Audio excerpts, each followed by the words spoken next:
Good evening, and this is the WWE's first ever Smackdown review for June 16th, 2016, and this is the show. And as usual, Smackdown, then Raw. Tonight was just to try to promote the Money in the Bank ladder match. Again, they've done the same old thing and tried to promote it. Huge brawl at the very end. And let's see, they did do something with the tag team division, although they had a fatal four-way with one member from each to go up against each other. Let's see, AJ Styles against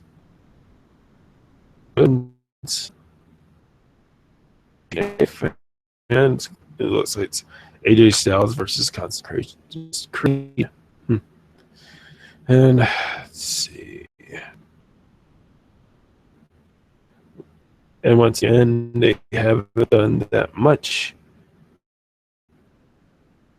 Boost the interest in the main event at Money in the Bank. Rollins and Roman Reigns have video package that maybe if wins, then he'll cash in on Roman Reigns or Seth Rollins and become the time WWE Heavyweight Champion. Even though the first two were, we all think it does. Let's see.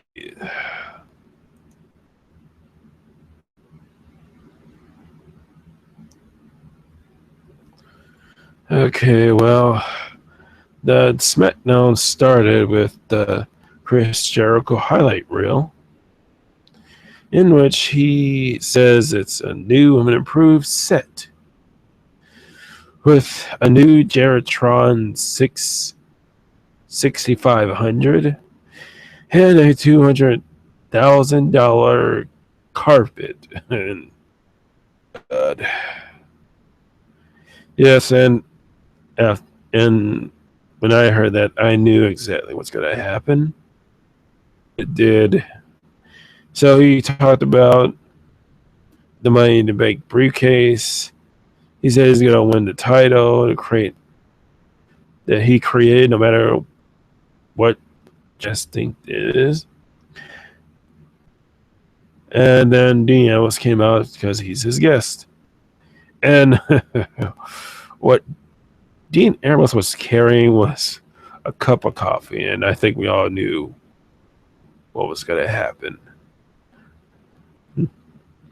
Then he gets in the ring, talks to Chris Jericho, and he congratulates him on the new set. And he wasn't asked more about the carpet. And then all throughout all that talking, Chris Jericho just watching that cup of coffee. And then he tells Dean Ambrose that this carpet is made of 100% Serengeti yak hair. Oh my God. Yak hair. And after all the little toss, he keeps talking about how he needs to watch out for the coffee.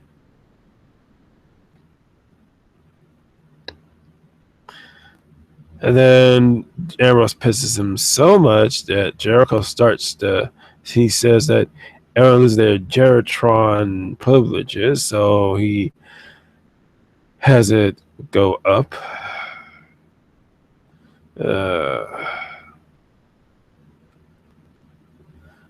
And he talks about how he still remembers the abuse that he took from Ambrose about the 69 thumbtacks that were inserted in him on Extreme Rules. And he talks about how he had to pull all those thumbtacks out of him, pulling his skin. And he talks about how Ambrose has never been WWE World Heavyweight Champion. And then he talks about how he has become the 6-time WWE World Heavyweight Champion. He means WWE champion or World Heavyweight champion. I don't know how they're gonna try to combine those up.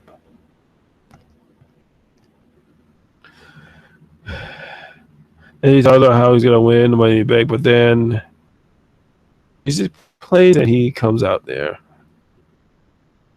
Then Jericho said that neither of them are gonna cash it in. The simple fact is that the contract is already his.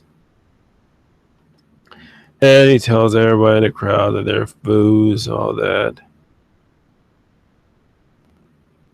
And he talks about how he's not going to be stupid enough to tell anyone when he's going to cash in the briefcase. But then both of the Rio's music starts playing. Oh, God. And then he says he reminds the Dirty Perros in the ring that he is the only one who has cashed in the Money in the Bank briefcase successfully. And he was going to talk some more, but then Cesaro's music starts to play. And before Cesaro even said anything, Sami Zayn music plays. So, oh my God! As he says that why has everybody got a big ass tag team match tonight? And then Cesaro starts arguing about interrupting him. Then Jericho calls both Cesaro and Sami Zayn stupid idiots. And then both of them get in the ring. Talks about he didn't.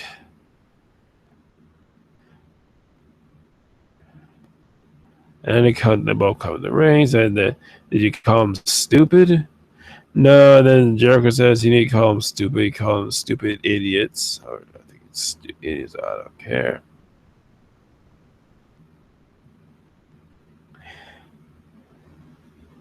And then I think all of them just started getting up in their supposed 6-man tag teams. And then he has to talk to his team that say that his team has the dignity and poise and all that. And then at this moment, Ambrose spills the coffee on the carpet, which led to a brawl. Once again, typical in the match, just all the contestants beat the crap out of each other. Yeah, how you gonna promote the biggest Money in the Bank pay-per-view of all time? Even though we all know that the biggest Money in the Bank pay-per-view was in 2010.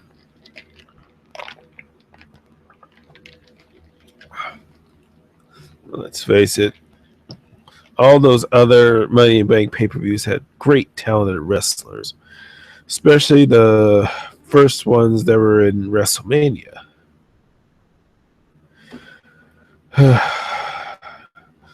Okay, then next we had a Fatal 4-Way, which involved each member from the tag teams that are going to be in the Fatal 4-Way tag team match.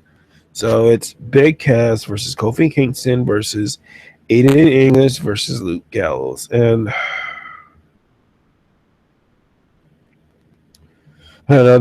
this whole match was started good, but then it just had the other tag team members being involved to a brawl outside the ring in which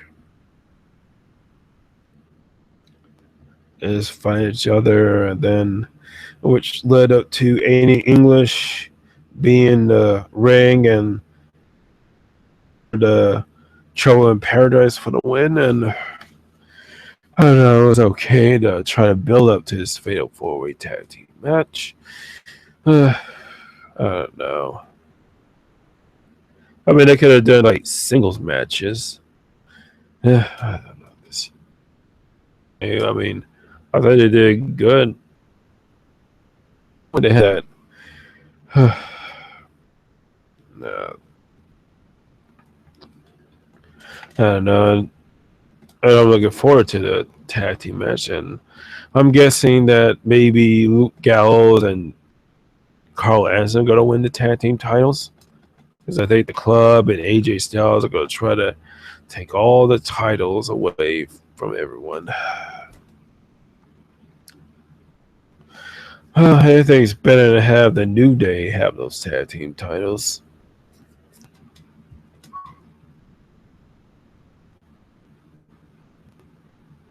And then after that, the interview. Renee Young starts the interview. Natalya, Becky Lynch.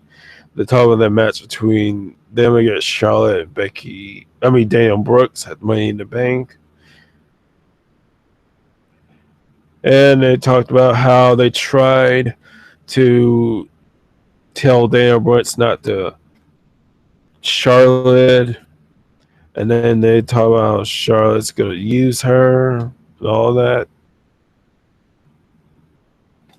And Charlotte can't win any match by herself. And then Charlotte Daniel Brooks came out. And then talk about how they're still strong. And then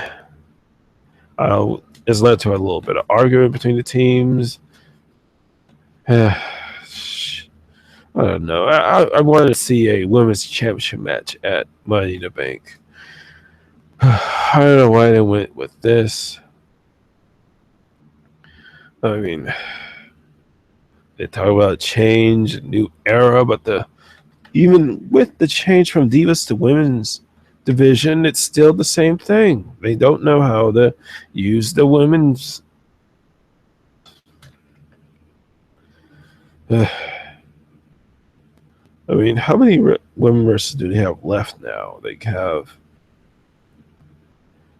Charlotte, they have Dana Brooks, they have Natalya, Becky Lynch, and Paige.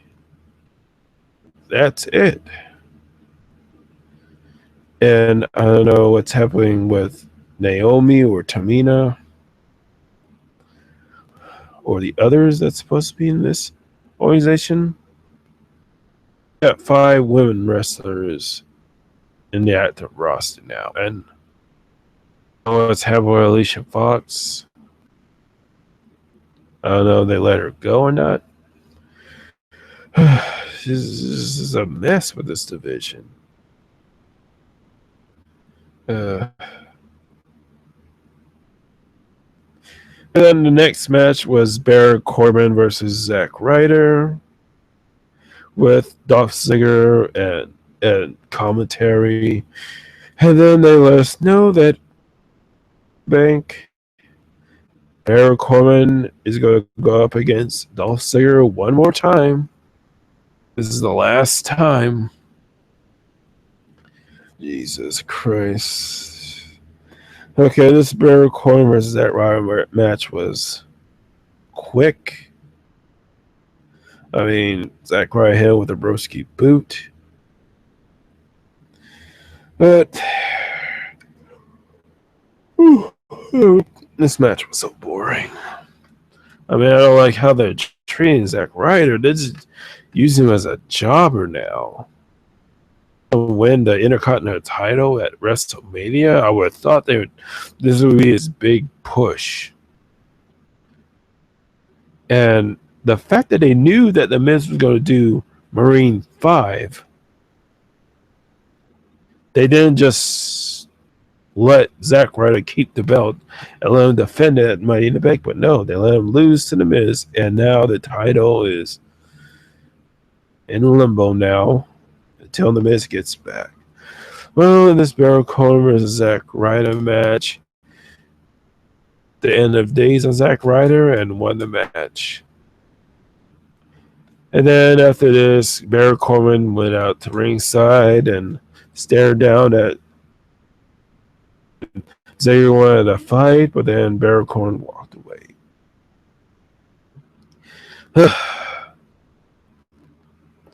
I mean, they just made this match now. They had just announced this match now.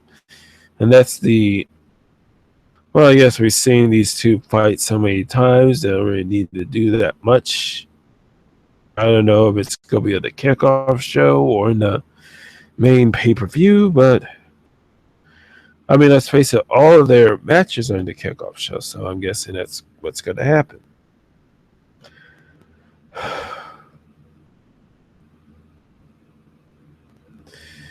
And then, good. There was a match between Kalisto and Rusev, but that match never started. Lana introduced Rusev, although Lana in the ring was the only best part of this match. So Rusev was in the ring, and Kalisto was going to do his little leap into the ring, but then as he was soaring into the ring, Rusev caught him and started attacking him, and then he put the accolade on him. But this was a different accolade where he went back because they tried to sell how he injured Kalisto's back during their match for the. And then Sakara came and started fighting back. He used some springboard crossbodies, but then Rusev got the upper hand. Accolade on him too. And then Titus O'Neil came and helped out Sin Cara, and Rusev got out of the ring. Titus O'Neil came out of the ring, started attacking him, sending him over the barricade. Rusev and Lana just left. I don't know, these tactics. This is the same thing they did on Monday Night Raw, where Titus O'Neil was going to fight, but then Rusev attacks him. The match never happened, but now Kalisto gets attacked even before the bell rings. Oh, this is no way of trying to promote a United States Championship match, especially since it's the only low tier I have there now. I don't know, this whole rebranding thing, and this is how they gotta promote titles. It's ridiculous. Okay, and then they went backstage where Renee Young was interviewing AJ Styles. And then he talks about how John Cena is trying to make a fool out of him, that he doesn't need the club to beat him. And he says he'll beat Cena on his own on Sunday. He said he'll prove that he's phenomenal, but then the New Day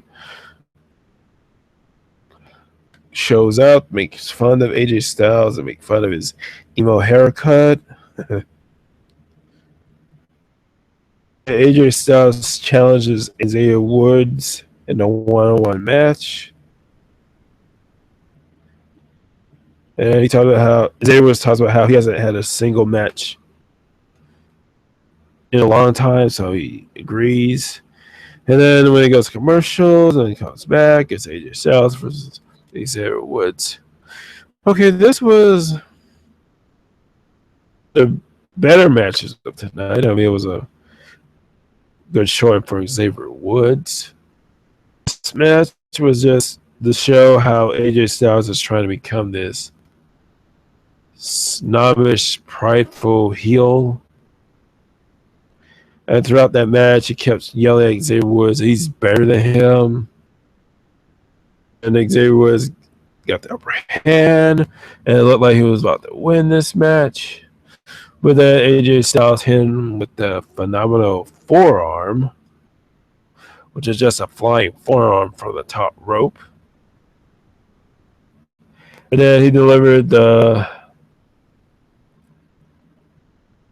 calf crusher.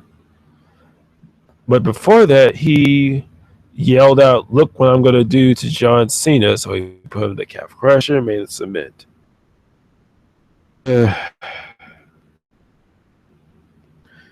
Whereas AJ Styles years that this match was only a taste of what we'll see to John Cena at Money in the Bank. So this is the heel is AJ Styles gonna be though. Whiny little jackass who thinks he's better than everyone. Boy, he's gonna get buried. Although I think AJ Styles' attitude in this match I didn't like. There was one part of this match I just loved. It was when Xavier Woods knocked AJ Styles down. He went up top, but then he did a tightrope walk on the,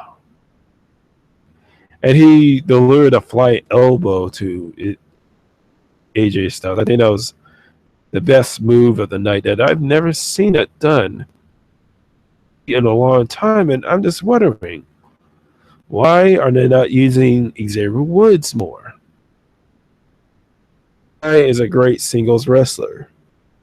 That's Consecration's Creed. He was great. Champion? I think so. I don't know.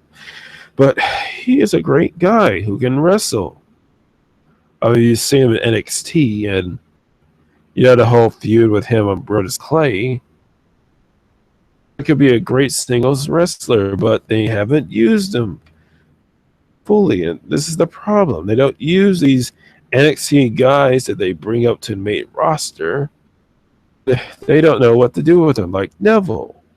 They don't know what to do with him, even though he is the breakout superstar. They put up on a feud with Miz, and he gets injured. And I just hope they do something with Xavier Woods. But let's face it, the WWE's not going to listen to us. And then they did that backlash making Darren Young great again. And then, he needs to read more. And then Darren Young said he's been reading a lot. And he's getting advice for poetry. And then Bob Bates says, never listen to advice from anyone. And then Darren Young talks about, what about, and Bob Bates says, I don't give advice, I give orders. And he tells him to do these I don't know. I don't know when they're gonna end this whole thing, and I don't know when he's gonna make his debut in the WWE. I don't know. I just want the primetime players to come back together again. Then the next match is the time for Charlotte. Again. All right, and we have this some good moves. The time made Charlotte fall on her face twice. I mean, it was man. Keep doing this over and over and over again, and at the very end of this match, they went to some kind of Eddie Guerrero type of ending in which Dana Brooks threw the title in the ring, but then Becky Lynch and Dana Brooks start brawling, and they brawled inside the ring. What was going to happen is that the referee going to get distracted while Charlotte hits Natalya with the title. I know it was like a last minute thing or botched it up, but then they got Dana and Becky out of the ring, and then the Charlotte pulled the Eddie Guerrero and threw the title to Natalya's feet. The referee sees it and takes the belt away from her, but then Charlotte delivers a shoulder tackle to the back of Natalya's leg, and then she goes for the figure eight for the win. I don't know.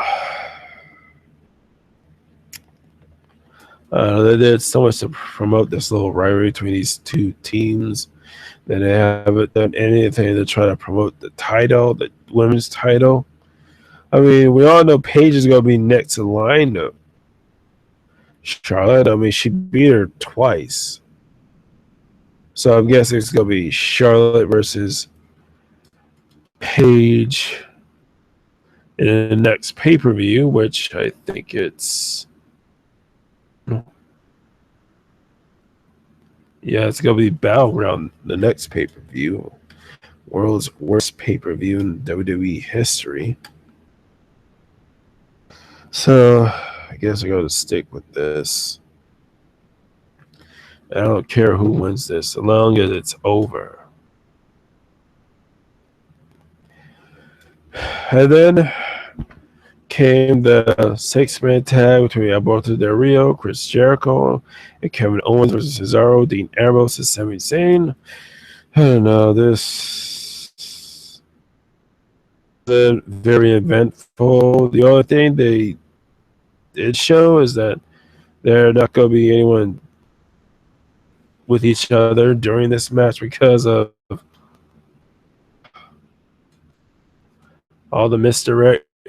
Because at one point during the very end, where like at the beginning, Jericho and Kevin Owens didn't want to tag in Alberto Del Rio because they think he might lose.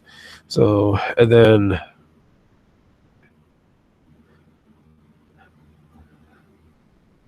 oh my goodness. And where Cesaro is the legal man, he accidentally uppercutted Dean Ambrose, knocked him out. The brawl in the ring.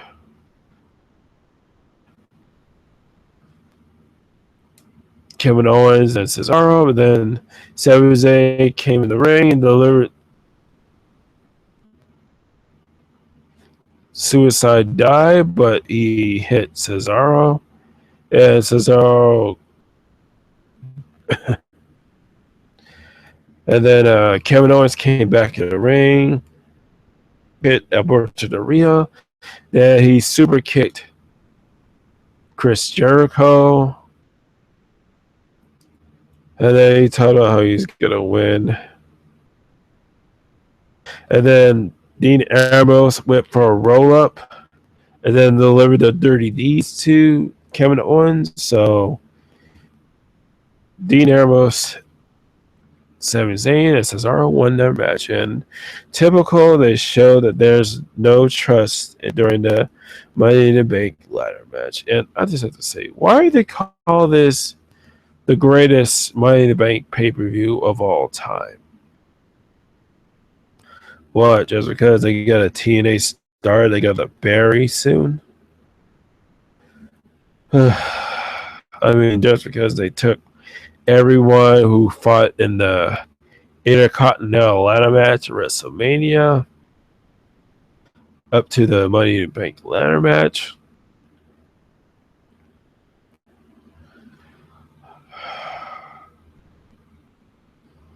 And yet, despite all the wrestlers that they haven't even used a half the roster that they have. Because I haven't seen the Social Outcast yet on Raw. I haven't watched Smackdown in a while, but I don't know. I mean, this whole thing. I mean, they doing the same old thing with the Money in the Bank match, and they haven't done anything to promote the World Heavyweight Championship. Only the little Ambrose Asylum was hit. I don't know. This had so many short matches and matches that never happened. Unclean wins. They said there's less talking, but that's because it's taped. And I'm pretty sure we're going to see a difference between SmackDown that's taped and SmackDown that's live, because It is going to be a lot of talking when it goes live. Yes. And I don't know how they're going to choose who's going to run Smackdown. But I'm pretty sure Miss McMahon is going to be involved. Wow, this. I'm not too excited about Money in the Bank, but I will see the match. And I will do the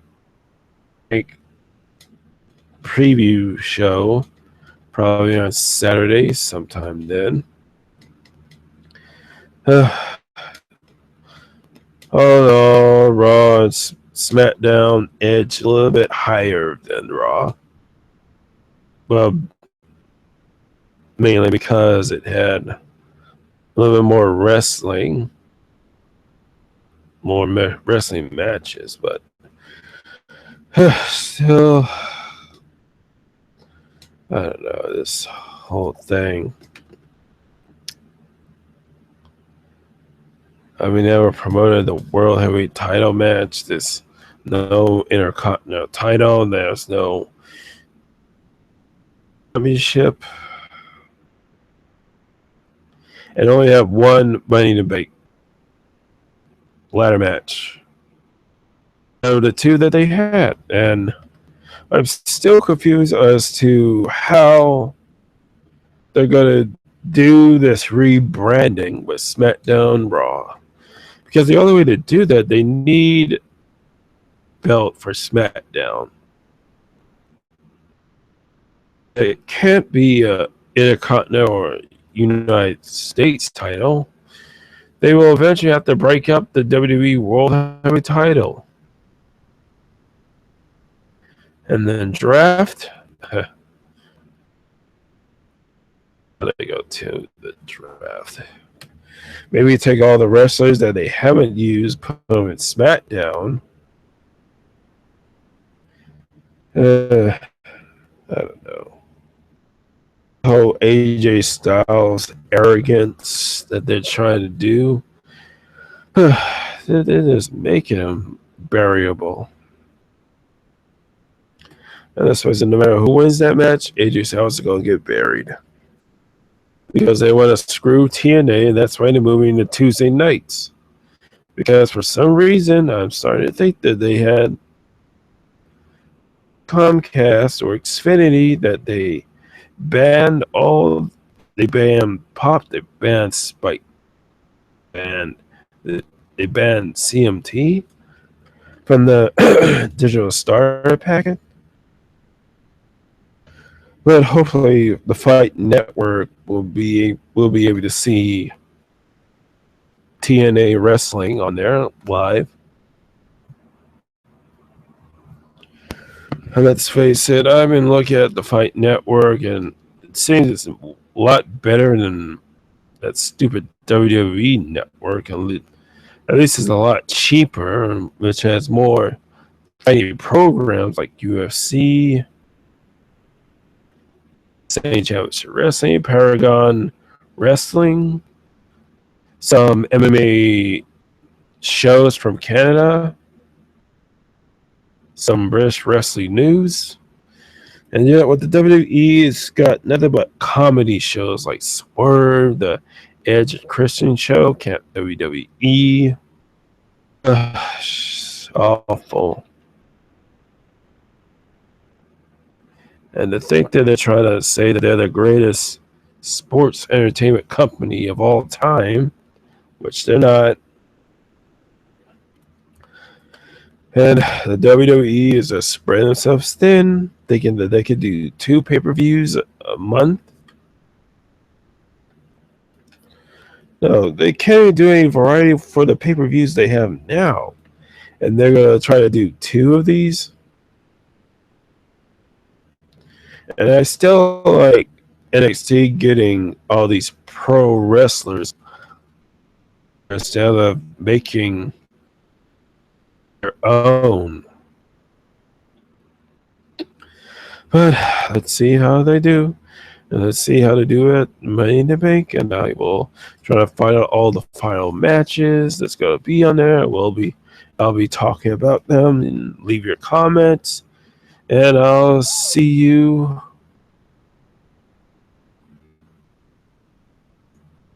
in the Bank preview show. So, and